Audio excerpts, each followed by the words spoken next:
Imagine your trip to Ecuador just finished. You're stepping out the hotel that you came in for the vacations in Ecuador. You visited lots of places, you met lots of people, you ate a whole ton. You gained some weight. You've had a pretty good vacation. But immediately after stepping at food outside of the hotel, you get immediately blasted by with some water on the face. You don't even have time to react. Where you realize that you are surrounded. There's children on the roofs pointing at you with water balloons.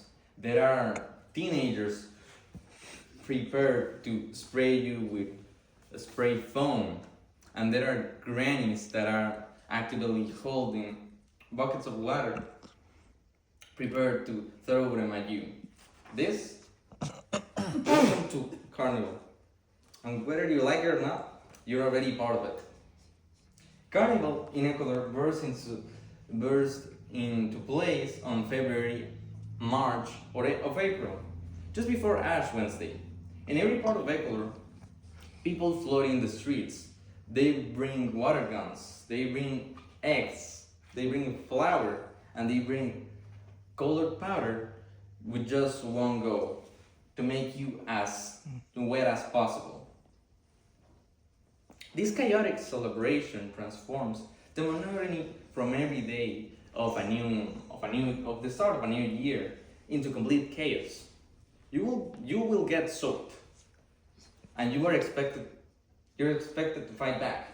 This is the essence of the Ecuadorian Carnival. The roots of this festival run pretty deep. Long before the Spanish colonization arrived, Andean civilizations held planting festivals that involved offerings to the Pachamama. This is the goddess of nature and fertilization. These rituals included music, dance, and spraying of water, which symbolized life, blessings, and the arrival of new crops. In the Quechua language, the word chayar means to sprinkle, and Chayar Tuesday still celebrates in parts of the Andes, aligns with Shrove Tuesday in the Catholic calendar, as seen in Waterfire, the Indian roots of Carnival in Ecuador. Over time, Spanish colonizers absorbed all this and included it into the Catholic tradition. This creating Carnival as we see today in Ecuador. As Gabriela Torres and her colleagues inform, these festivals structure the life of communities. They reaffirm the identity of those who practice as a group in society. By Universidad y Soledad, 2018. One of the most iconic celebrations takes place in Guaranda. Here, the figure of Taita Carnaval, or Father Carnival, starts the festivities. This is a man that wears a red poncho and a black hat and leads the parades with dances. Taita means joy, abundance, and spirit of rebellion that Carnival brings. The celebration includes in the streets battles with foam, battles with water, battles including eggs, flour, any sort of thing. Everything is valid. And this celebration blends European Catholic tradition with indigenous rituals, such as spraying water and tossing flour, tracing back to the Incan fertility rites. Guaranda Carnival. Carnaval in Guaranda is loud, messy, and unforgivable. The city turns into a complete battleground where nowhere you stand is safe. Everything is fair game. Kids launch balloons full of water to your face from the rooftops. Teenagers aim their spray cans full of foam like they're snipers. And adults laugh while wiping out the flour and the eggs from their faces. Public spaces such as La Capital become places of pure chaos. The tradition is so rooted into the community that not even the cops are safe.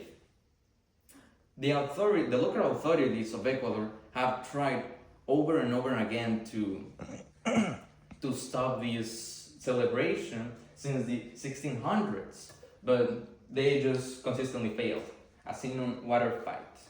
To this day, people show up with umbrellas and ponchos, knowing completely that they will get still soaked.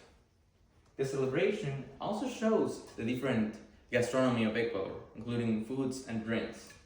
After hours of getting soaked, of getting with all sorts of things, people come together as a family or as friends to enjoy a meal together.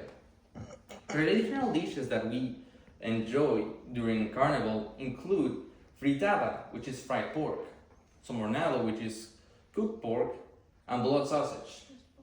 The drink of choice is often pájaro azul, a local liquid made from sugar cane and herbs. There's also chicha de jora, a fermented corn beverage that is from old Incan times.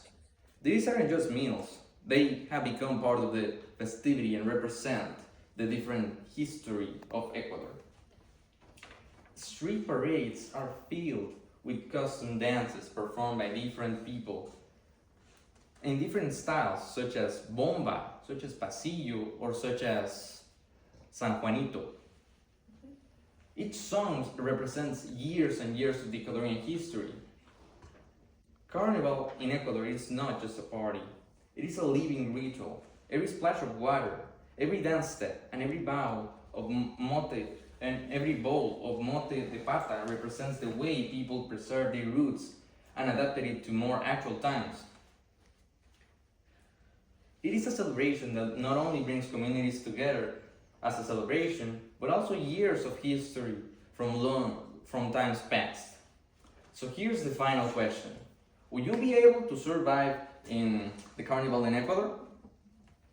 If you ever visit Ecuador during the early months of the year, you are gonna need a lot of things, such as bringing a raincoat and a good attitude. You're not gonna be there to watch. People will not let you only watch. They will take you, they will soak you, and you will have a good time. You will be there to get soaked, to dance, to sing, to eat, and to be part of an energetic community that will definitely give you a story on the way back home. Thank you all so much.